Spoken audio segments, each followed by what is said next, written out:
Dos y tres. Bien, amigos, tengan todos ustedes muy buenas tardes. Los saluda José Canales en nombre de abogaclass.com. El día de hoy tenemos un excelente ponente que nos va a brindar la conferencia El ABC del Sistema de Prevención del Lavado de Activos.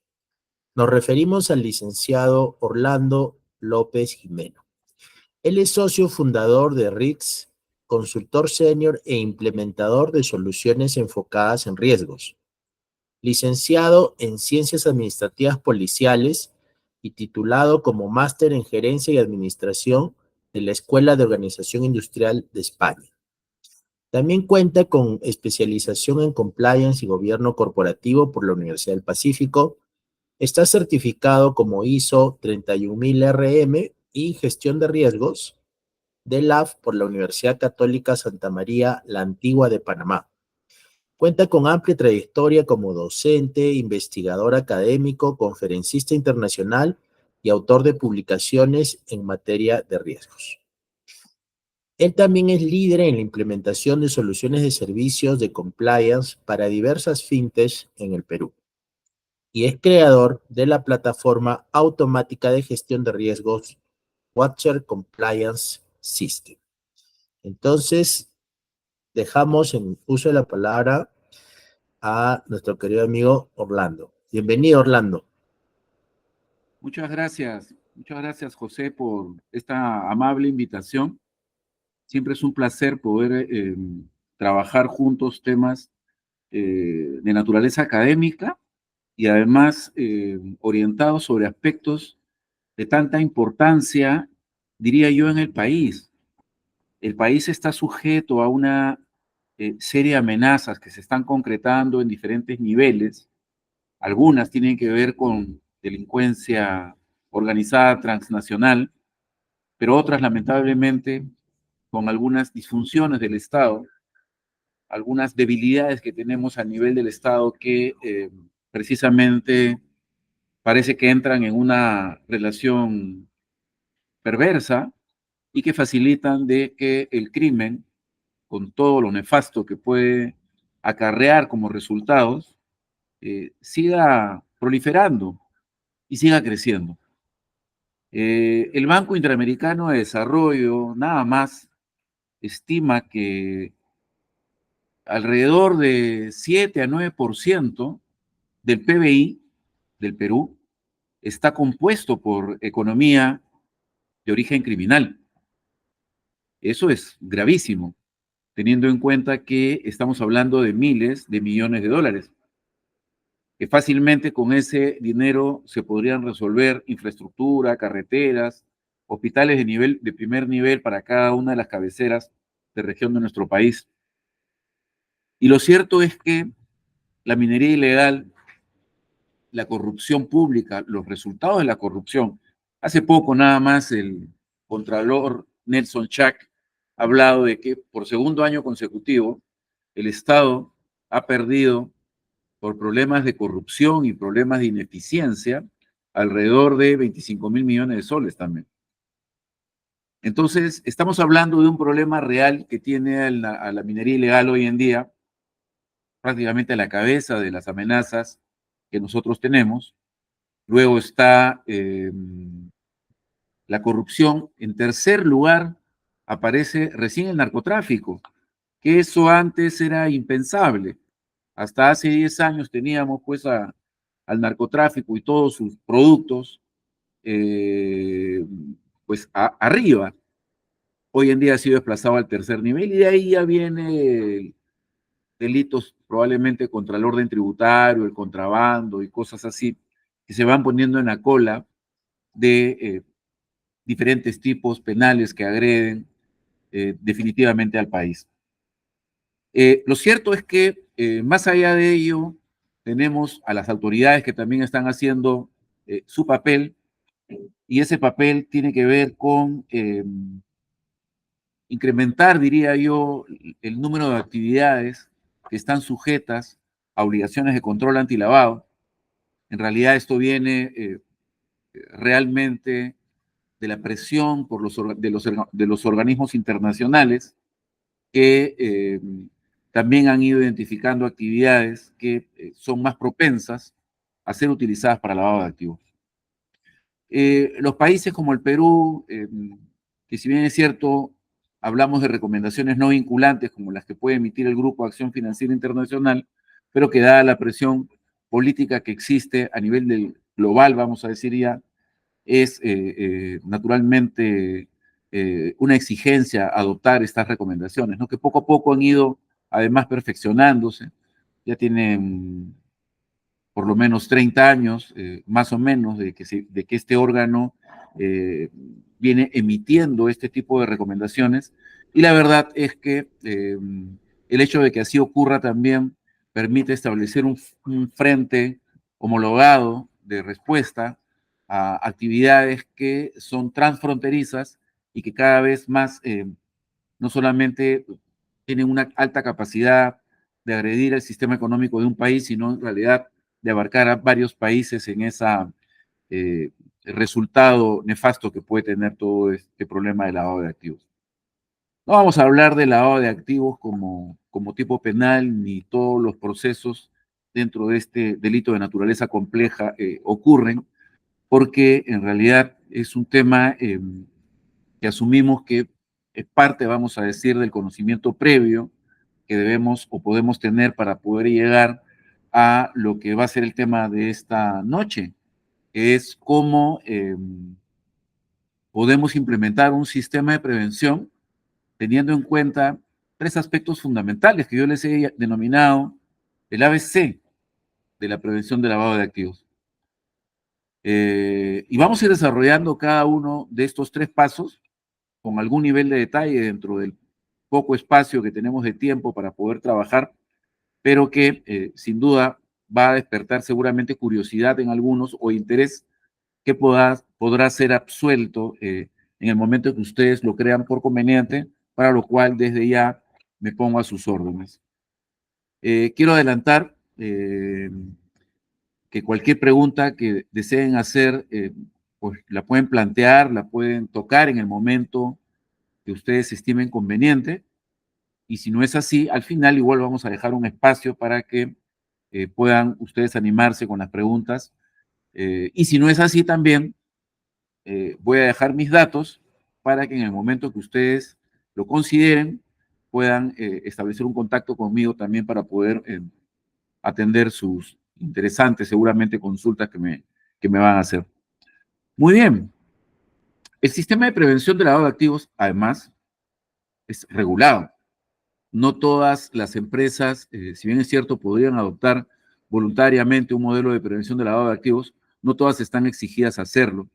Y las que tienen la exigencia, se rige esta exigencia en función a leyes, reglamentos y normas que emite, ya sea la Superintendencia de Banca, Seguros y AFP, como también la Superintendencia de Mercado de Valores, que son los dos grandes entes emisores de regulación. Más allá de la regulación, que tiene como punto de partida, por supuesto, la ley de creación de la Unidad de Inteligencia Financiera que data del año 2002, ¿no? Que es donde además ocurren una serie de cambios a nivel penal y se genera una autonomía en el tipo penal lavado de activos que termina escindiéndose del tráfico ilícito de drogas en donde se encontraba antes adosado y toma vida propia y describe todo lo que nosotros ya conocemos y que ha ido poco a poco también en el tiempo de alguna manera perfeccionándose como constructo penal. Eh, Más allá de eso, el reglamento, por supuesto, lo que va a hacer es, valga la redundancia, reglamentar las leyes que emitiera el Congreso en su oportunidad.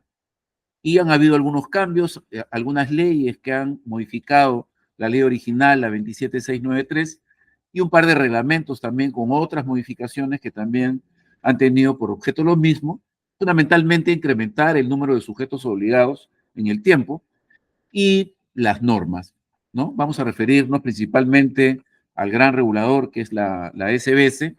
¿Por qué? Porque más allá del esquema de regulación prudencial que pudiera tener de cara a las entidades que se encuentran en el ámbito de supervisión de esta superintendencia, existen las otras entidades que, careciendo de supervisor, son supervisadas por la Unidad de Inteligencia Financiera, en un pacto que es más o menos reciente, pero que tenía por objeto incrementar las funciones que originalmente se establecieron para la Unidad de Inteligencia Financiera, que eran básicamente de análisis financiero o de organismo técnico para facilitar el análisis financiero, para entregarle funciones de supervisión con atribuciones de supervisión para poder comprobar, para poder verificar a través de una importante labor que por supuesto hace la Unidad de Inteligencia Financiera, de que los sujetos obligados que carecen de supervisor, en donde la superintendencia norma todo lo que concierne estrictamente al sistema de prevención de lavado de activos, no a otros ámbitos, entonces ahí entra la Unidad de Inteligencia Financiera y desarrolla su trabajo de supervisión. Ahora bien, las normas que establece el regulador SBS, en general diría yo, hay que tener en cuenta que también la SMB regula por su parte a entidades que se encuentran en el marco de la regulación de esta entidad. En general son marcos de regulación muy parecidos, ¿no? Todos tienen inspiración en la modificación que el Grupo de Acción Financiera Internacional hizo a sus 40 recomendaciones más 9 recomendaciones contra el terrorismo en el año 2012, consolidando todo en un solo paquete y existiendo desde ese momento las nuevas 40 recomendaciones del GAFI que incorporan recomendaciones contra el terrorismo, pero que fundamentalmente incorporan un elemento principal que vamos a desarrollar como uno de los tres campos de este ABC de la prevención del lavado de activos, que es el enfoque de riesgos. Si tuviéramos que verlo en términos simples, para tener un sistema de prevención, las reglas están establecidas, la norma de manera absolutamente clara, de manera absolutamente concreta, define cuáles son las obligaciones de un sujeto obligado, como lo denomina la norma, pero también cuáles son las funciones que tiene que tener el oficial de cumplimiento, de manera tal que no queda ningún espacio a que obre algún tipo de interpretación para poder entender de una manera distinta aquello que es absolutamente concreto. Entonces, teniendo en cuenta de que las reglas están claras, es decir, lo que tiene que hacer el sujeto obligado, tanto la gerencia, que es la responsable de la implementación del sistema, como el oficial de cumplimiento, que se encarga esencialmente de vigilar que el sistema funcione, creo que es algo que está en realidad fuera de toda discusión. Pero sí es cierto que para que un sistema de prevención de lavado de activos funcione, y ahí vamos a la letra A, ¿no? De este ABC, eh, simplista, vamos a decir, acerca de lo que es un sistema de prevención. En esta letra A vamos a encontrar la necesidad de tener que designar a un oficial de cumplimiento.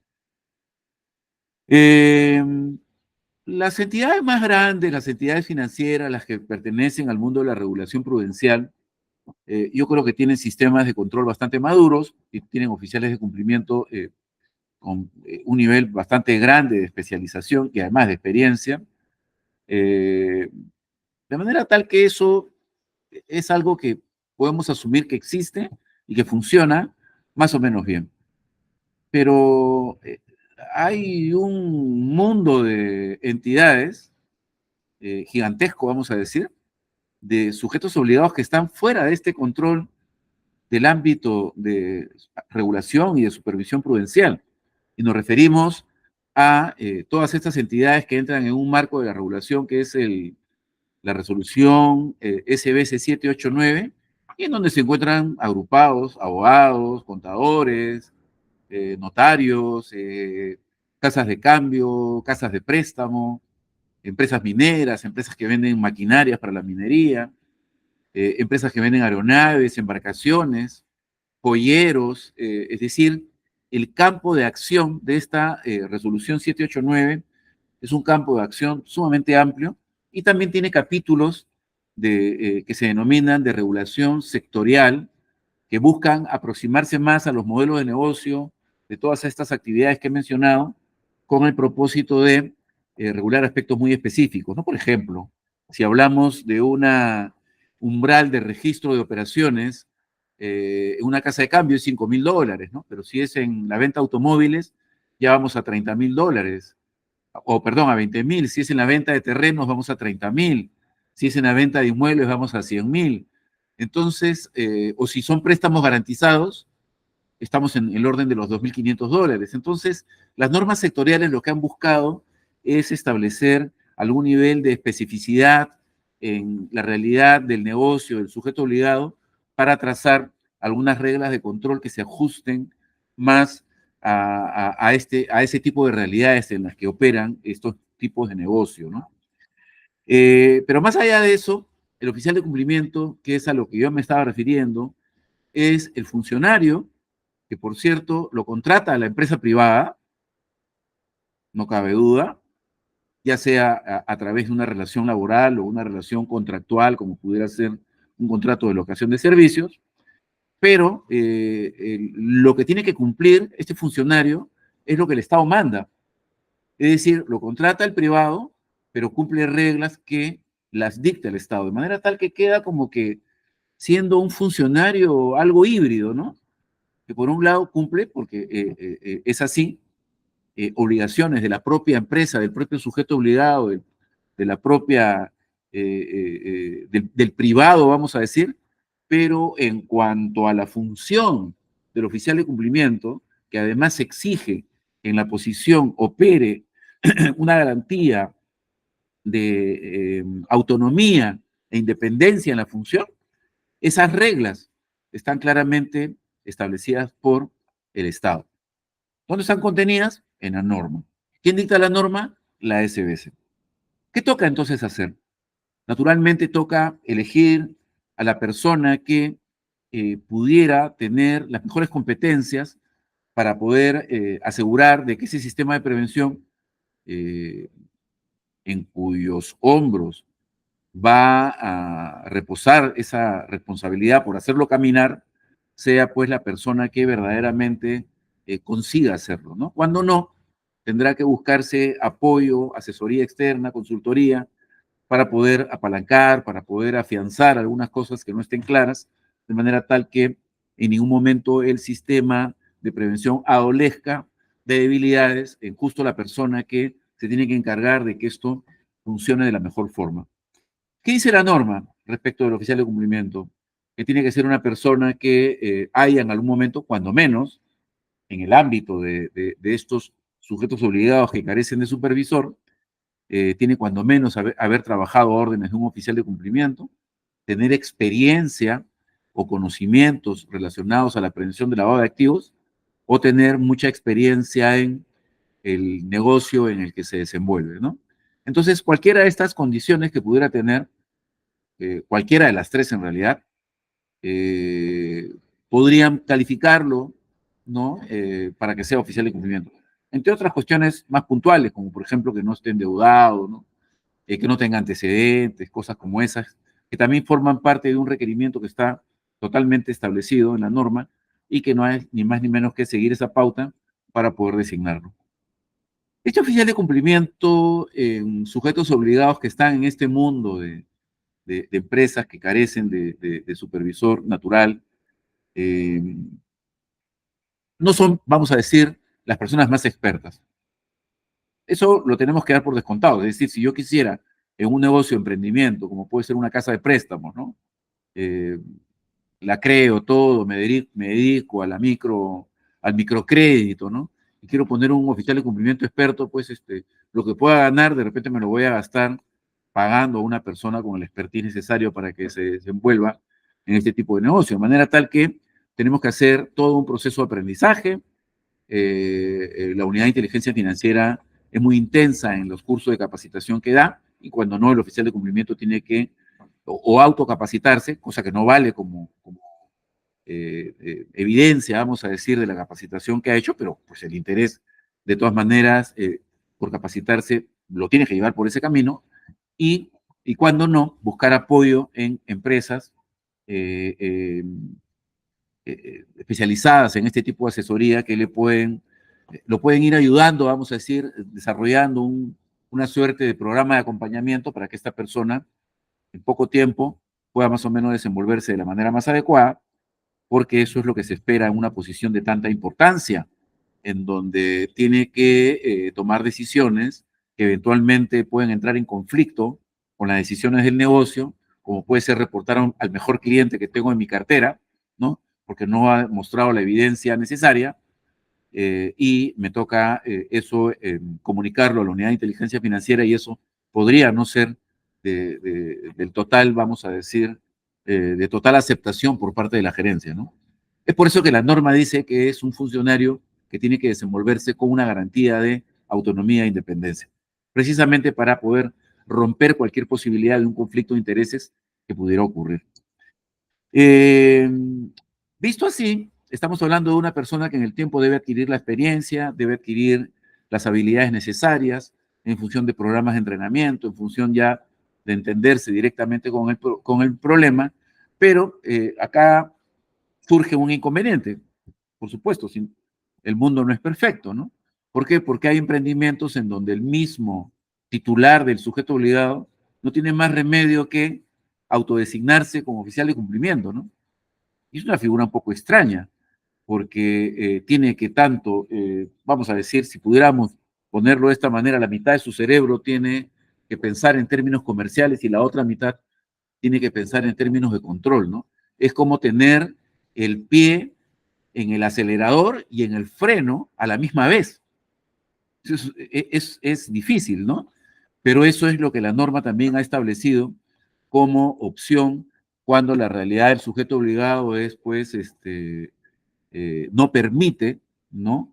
De que tenga necesariamente que tener con un oficial de cumplimiento que pueda ser una persona distinta al titular del negocio. Entonces, estas cosas se van a dar y estas cosas tenemos que superarlas. ¿Cuál es la siguiente pauta importante en este ABC de la prevención del lavado de activos? El conocimiento del cliente. Es decir, ya tengo una empresa que es un sujeto obligado, que he tenido la obligación de registrarla ante la Superintendencia de Bancos. Ya tengo un oficial de cumplimiento que seguramente, ya sea que lo haya hecho él o que se haya asistido por algún experto, ya ha establecido un manual de prevención donde están todas las pautas, las políticas, los procedimientos, todo lo que más o menos debo conocer y además todo lo que debo hacer para que mi sistema de prevención funcione. Pero viene el problema del control, es decir, lo que le podemos denominar el campo del compliance, ya está todo resuelto. Pero ¿cómo hago de que ese compliance funcione en el mundo del control? Es decir, tengo que estructurar el control de acuerdo al modelo de negocio que yo tengo. Y en un modelo de negocio de cualquier sujeto obligado, siempre vamos a tener clientes. Pueden ser muchos clientes o pocos clientes, dependiendo del modelo de negocio, pero siempre van a haber clientes. Pero ¿qué otras interesados más pudieran existir? Los proveedores, las contrapartes, es decir, empresas o personas con las que yo me relaciono, no necesariamente para darles un servicio, sino para establecer algún tipo de relación de interés, necesaria de repente para el negocio, pero que no implica necesariamente el producto o servicio el que yo brindo. Está, por supuesto, también eventualmente inversionistas que ponen dinero en mi negocio, prestamistas a los que yo recurro para poder tener capital de trabajo eventualmente. Entonces, el tema de conocimiento del cliente comienza a abrirse, en donde también entran, por supuesto, los directores, ¿no? Eventualmente los accionistas. ¿Por qué? Porque si yo no conozco a mi cliente, no tendría ninguna manera de poder establecer algún tipo de control. Es decir, si un cliente, si yo trabajo en una empresa de compra-venta de divisas, vamos a suponer, ¿no? Soy un intermediario entre la compra y la venta. y atiendo clientes que realizan una actividad transaccional de determinado nivel, si yo no conozco a este cliente, qué cosa es lo que hace, a qué se dedica, cuál es el trabajo que tiene, yo no voy a poder establecer esa relación que satisfaga eventualmente o no eh, esa necesidad de encontrar la coherencia entre lo que el cliente, entre el comportamiento transaccional que puede tener el cliente y la capacidad que puede evidenciar para sostener, para poder justificar ese comportamiento transaccional. Por ejemplo, ¿no? Yo tenía un cliente que decía que lo que hacía era vender enseres, ¿no? Domésticos. Y en el mercado nacional, evidentemente, ¿no? Y había constituido además una empresa. Pero a la hora que miraba sus operaciones, lo que traía constantemente eran dólares. Es decir, la casa de cambio, era una casa de cambio, lo que hacía era comprarle constantemente dólares y darle a cambio soles, ¿no? Entonces, a la hora que nosotros analizamos este cliente que dice que vende enseres domésticos, ¿no? En el mercado nacional, no entendemos cómo las divisas se generan en su caja, ¿no? Y lo obligan a tener que ir a una casa de cambio para cambiar esas divisas, transformarlas en soles y constantemente hacer ese circuito.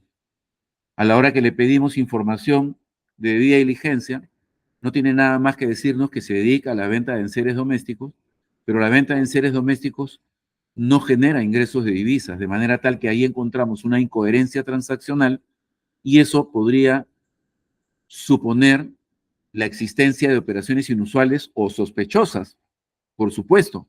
Pero todo partió ¿de dónde? Partió de conocer al cliente. Es decir, si yo no conozco a mi cliente, no voy a tener jamás la posibilidad de poder identificar una operación sospechosa, porque simplemente lo registro. Si yo soy un intermediador del negocio inmobiliario, tengo mi cliente, ya sea el vendedor de la casa o el comprador, recibe la oferta, ¿no? Hacemos la transacción, yo intermedio en el proceso, la casa cuesta, no sé, $300,000, y yo nunca le pregunté al cliente a qué se dedica, de dónde sacó los $300,000, ¿no? Entonces, si yo no sé nada del cliente, no voy a poder complementar esa información de la transacción, no voy a poder justificar esa operación y eventualmente voy a hacer una puerta abierta, un camino libre, un medio absolutamente disponible para que el lavado de activos fluya a través de los productos o servicios que yo vendo y de esa manera, lejos de prevenir el lavado de activos, estaría contribuyendo a que este se incremente. Hay que tener en cuenta de que la norma dice de que el lavado de activos es una posibilidad de que empleen al sujeto obligado para lavar activos. Así de simple. Es decir, si emplean al sujeto obligado para lavar activos, el problema del control que realice o no el sujeto obligado va a derivar en un daño, no al sujeto obligado, porque el sujeto obligado es el medio, es el puente que tiene que cruzar el lavador para llegar al otro lado, en donde lo que sí se va a lesionar tremendamente es el sistema económico, es la libre competencia, es el Estado de Derecho eventualmente, ¿no? Entonces, lo que busca el Estado es establecer reglas de control para un sujeto obligado con el propósito que los negocios propensos a ser utilizados para el blanqueo, para la transformación del dinero y para poder cambiarle la apariencia y que parezca lícito, se establezcan controles que permitan detectar esos patrones, detectar esos flujos de dinero eventualmente contaminado. ¿Para qué? Para poder actuar sobre ellos de una manera oportuna y ponerlos en conocimiento de la autoridad. Si no tenemos el conocimiento del cliente, ese ABC de la prevención del lavado de activos no va a funcionar desde ningún punto de vista. Las reglas del conocimiento del cliente, por supuesto, están establecidas desde la ley, ¿no? Desarrolladas en el reglamento y establecidas de manera muy estricta en las normas, pero hay que seguirlas. O sea, no están ahí simplemente para decir, trasladarlas al manual de prevención y con eso me quedo tranquilo, ¿no?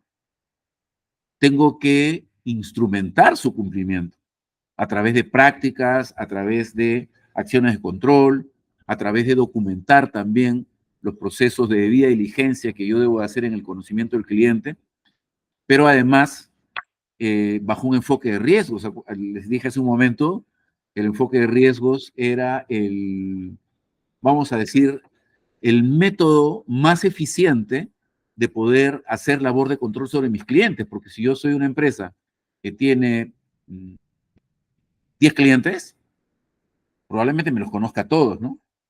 No voy a tener ningún problema. Si tengo 100, ya se va haciendo un poco más complicado. Si tengo 1000, creo que voy a necesitar algo que me ayude a conocer a esos clientes dependiendo del riesgo que tengan. Pero si tengo 50,000, 100,000, 300,000 clientes, definitivamente si no tengo un método con herramientas adecuadas para conocer al cliente, no voy a saber a quién le voy a pedir qué y a quién no le voy a pedir nada. Y ese es el enfoque de riesgos. El enfoque de riesgos es una suerte de herramienta que me permite dosificar de manera adecuada el control, es decir, lo que yo pido para poder conocer a ese cliente, ajustándolo a la necesidad que tiene cada cliente. Es como que si todos estuviéramos con algún tipo de afección de salud, ¿no? Y yo establezco un diagnóstico a partir de un diagnóstico clínico, digo, bueno, a esta persona le vamos a dar para la fiebre, a este le vamos a dar, además de la fiebre, para el dolor, y a este además le vamos a dar un antibiótico para la infección, ¿no? Y los tres tienen fiebre, y los tres le duele la cabeza o le duele la garganta, ¿no? Pero yo voy a dosificar los niveles de control dependiendo de cuál sea el diagnóstico, en este caso médico, pero en el mundo del riesgo sería cuál sería ese diagnóstico de riesgos en el que se encuentra mi cliente, precisamente a partir de haber seguido y operado con una metodología que me permita hacer eso, ¿no? Entonces, el conocimiento del cliente y el enfoque de riesgos son dos aspectos que casi son consustanciales, ¿no? Yo tengo que conocer a mi cliente, pero si tengo que conocerlo a todos por igual y ya tengo 300,000 clientes, eso va a ser imposible. Voy a tener que gastar demasiado dinero para conocerlos. Y la gran pregunta que yo tendría que hacerme ¿es necesario? ¿Es necesario gastar dinero en conocer a clientes que de repente transaccionalmente implican, digamos, una menor cuantía, que desde el punto de vista de sus características particulares no tienen un perfil de preocupación? Entonces, para eso, yo aplico el enfoque de riesgos dentro de esta segundo componente que le vamos a decir la B de este ABC, para yo poder montar un sistema de prevención sólido, un sistema de prevención que no solamente funcione, sino que me cueste lo que me tiene que costar. Si yo no pongo un sistema de control dosificado, enfocado en riesgos, voy a gastar mucho dinero. De manera tal que el dinero que yo pueda gastar en comprar herramientas o en entender claramente por qué tengo que establecer un sistema de control de enfoque en riesgos, va a ser un dinero muy bien invertido porque me va a generar optimización en mi proceso de control, definitivamente. Y con ello pasamos a la tercera parte, que es el monitoreo de las operaciones. Yo ya tengo un oficial de cumplimiento, ya conozco a mi cliente, pero tengo que establecer cuál es el comportamiento transaccional esperado.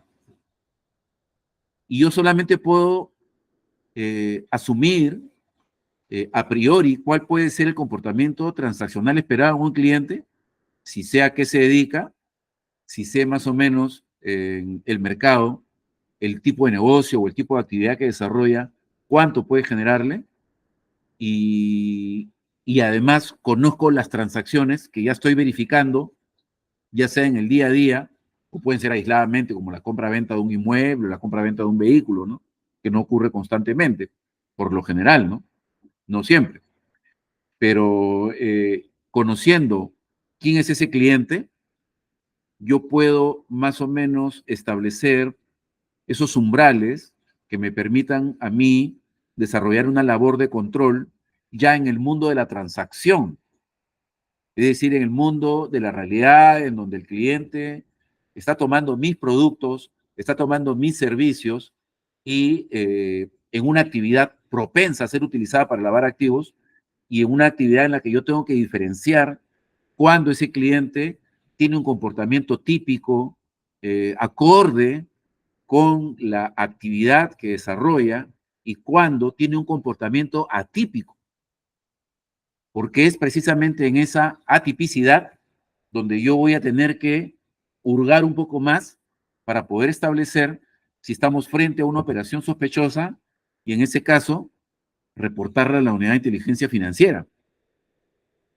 Si no tengo un sistema de revisión, de monitorización del comportamiento transaccional de mis clientes, yo no voy a poder identificar la actividad sospechosa, la actividad que se aleja de un parámetro de normalidad, la actividad que se desvía de lo esperado, para poder hacer esa última etapa de mi labor de control, que es el reporte de operaciones sospechosas.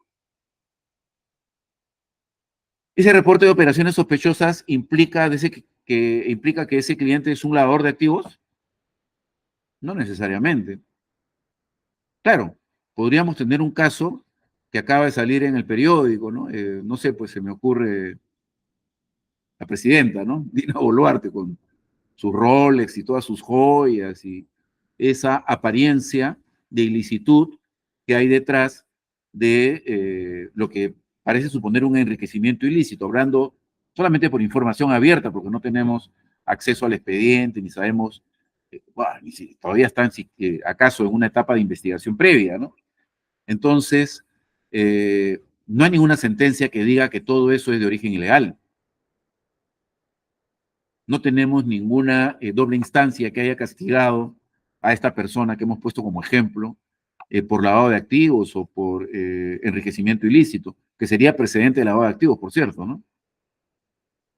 Sin embargo, basta que veamos indicios, ¿no? De una persona, un funcionario del Estado, que gana, no sé, 15.000 soles, 16.000 soles el presidente, si mal no recuerdo, y tiene joyas por $500.000. Entonces, a la hora que hacemos las sumas y restas, acá hay algo que está fallando, ¿no? A mí me toca reportar las sumas y restas, es decir, las sumas que no cuadran, las restas que no me dicen qué cosa es lo que está, no me sustentan lo que estoy viendo, ¿no? Y nada más, porque lo que hace un sujeto obligado es reportar aquello que le parece que podría, ¿no? Que tal vez sea originado en una actividad criminal o esté relacionado con el lavado de activos. Y hasta ese punto llegamos, porque no podemos tener más información y además como sujetos obligados estamos en el front del problema, al frente, en la primera línea de control, donde estamos cara a cara con el supuesto lavador de activos, ¿no? Y nos toca hacer de control. Si no hemos hecho este ABC del sistema de prevención, difícilmente podríamos hacer la parte de la tarea que nos toca, no solamente porque la ley manda, sino porque moralmente estamos obligados a desarrollar actividades de control teniendo en cuenta que somos un vehículo para lavar activos y si estas no se desarrollan de la manera como está dispuesta, lo que vamos a generar es que el efecto nocivo, perverso y nefasto que puede tener el dinero sucio siga dañando la economía, siga corrompiendo autoridades, siga sirviendo para la generación de nuevas formas de delito o organizaciones delictivas cada vez más grandes y terminemos viviendo en un país inviable. Entonces, yo siempre le digo a mis clientes, no lo haga por la multa, hágalo por el país. Y ese es nuestro compromiso moral, nuestro compromiso cívico, nuestro compromiso social. Yo les agradezco esta primera parte de lo que teníamos previsto para ahora. Llega hasta acá, acá se agota y quedo absolutamente disponible para sus preguntas.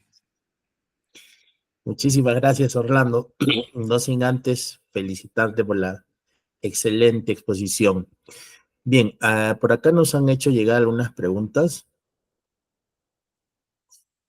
Eh, y una de ellas es esta. Dice, en el caso de los abogados que ejerzan de forma individual y privada su profesión, ¿qué les podría sugerir para que puedan cumplir con el ABC de prevención y mañana más tarde no tengan contingencias legales por presunción de lavado de...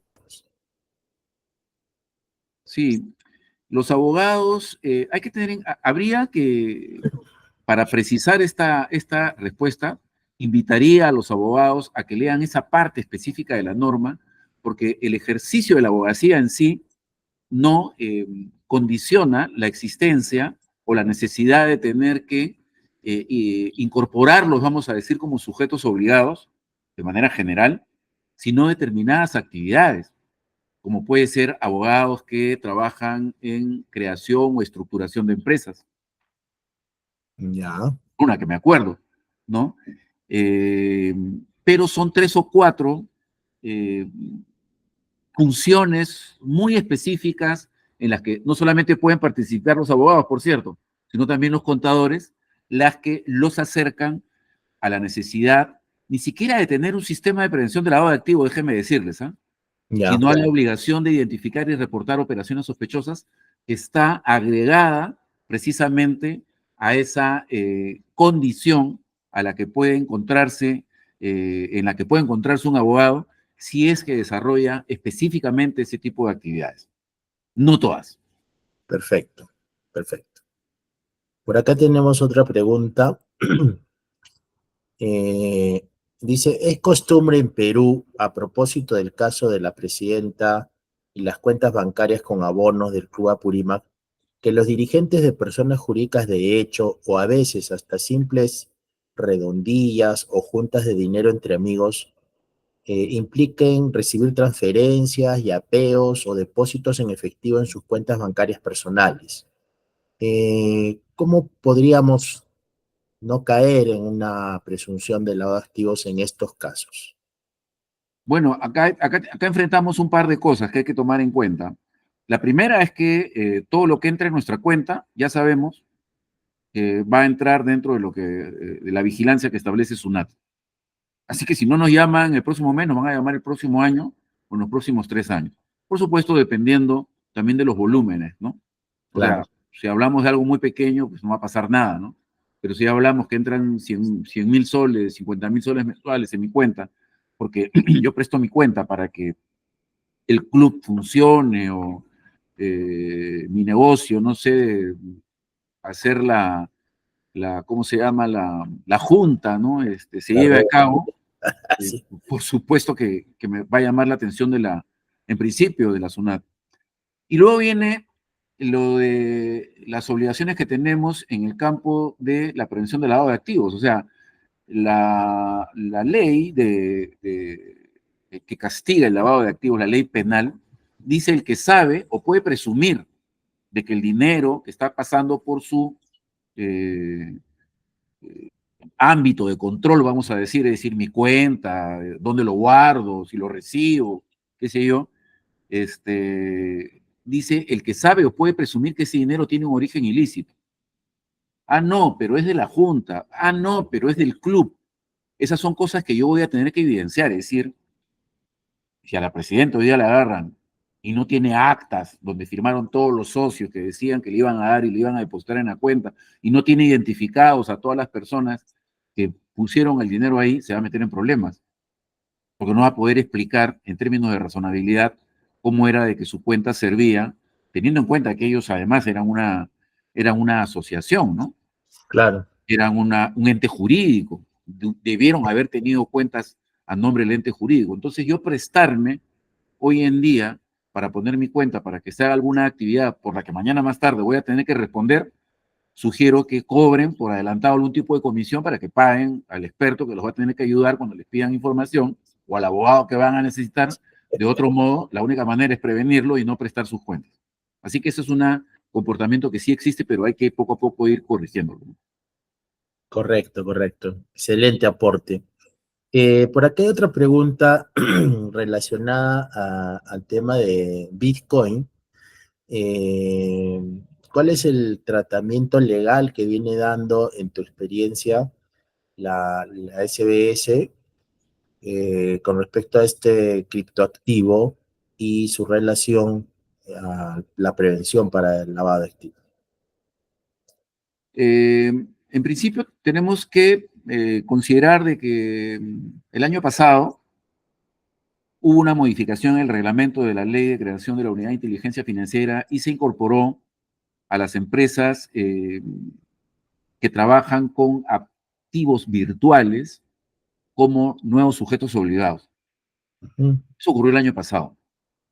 La SBS, desde el año pasado, quizá diría yo desde el año 2022, ya viene hablando por todo lado acerca de la necesidad de tener que incorporar, vamos a decir, nuevos criterios de control, trabajar en oficiales de cumplimiento que respondan a nuevos paradigmas, porque se reconoce la existencia de los activos virtuales como algo que ya es, como en un último boletín que ha emitido la SBS, dice, no es el futuro, o sea, ya estamos en el futuro, no es lo que se viene, es en lo que nos encontramos. Ahora, yo estimo de que todo este ruido que genera y ha venido generando la autoridad de supervisión, la autoridad de regulación, eh, se está casando con una modificación en el reglamento que incorpora a estas tipo de empresas, y lo que viene o lo que debería venir este año es de que eso entre dentro de la normativa o de la 789 o tenga una normativa independiente. La SBS dice que se está tomando su tiempo, están viendo algunas experiencias en la región, están viendo hasta qué punto se pueden establecer los controles, porque no van a regular algo sin no tener el conocimiento necesario, si no nos meterían en un problema, que ya tenemos bastantes problemas, ¿no? Entonces, pero yo estimo que este año debería haber ya una regulación porque cae Maduro, que en este momento está circulando un montón de dinero en el país por empresas que se dedican a precisamente administrar esos activos virtuales, de modo tal que si no lo hacen, lo que estamos dejando es una vez más una puerta abierta para que por ahí, siendo un instrumento que puede ser utilizado para el bien, termine siendo utilizado para el mal.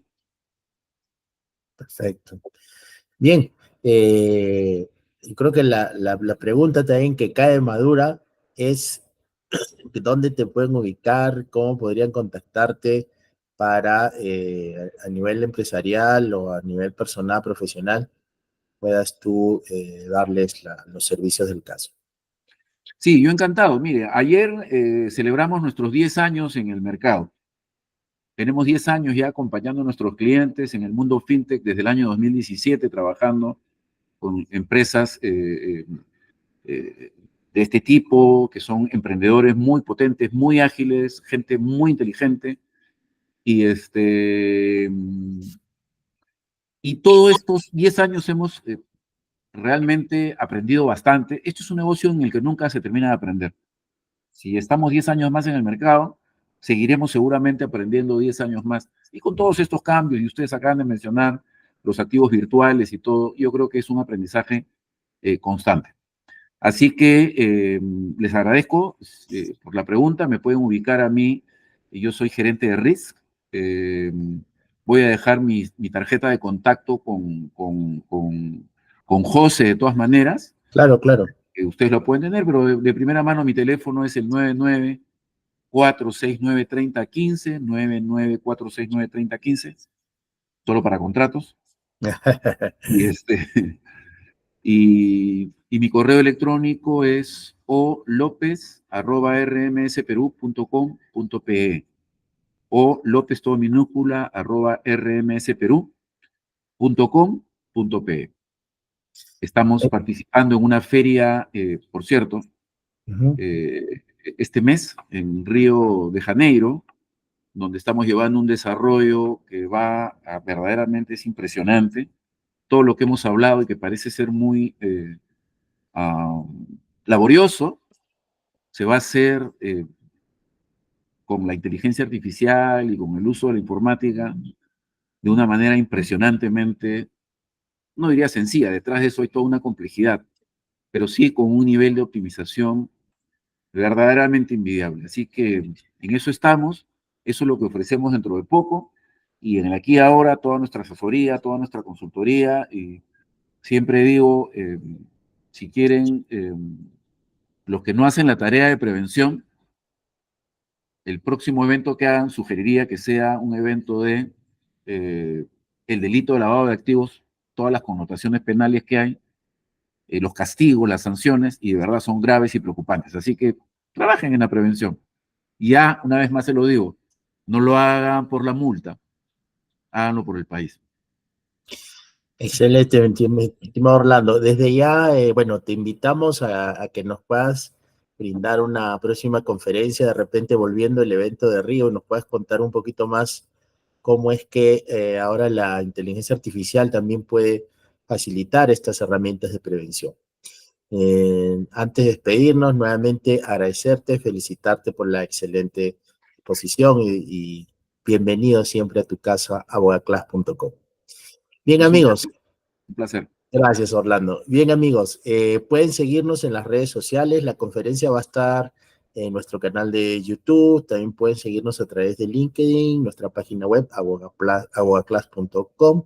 Y bueno, estén atentos a las próximas conferencias y cursos que estaremos lanzando para todos ustedes. Muchísimas gracias. Hasta pronto. Gracias a ustedes. Hasta pronto. Gracias, Orlando. Hasta pronto.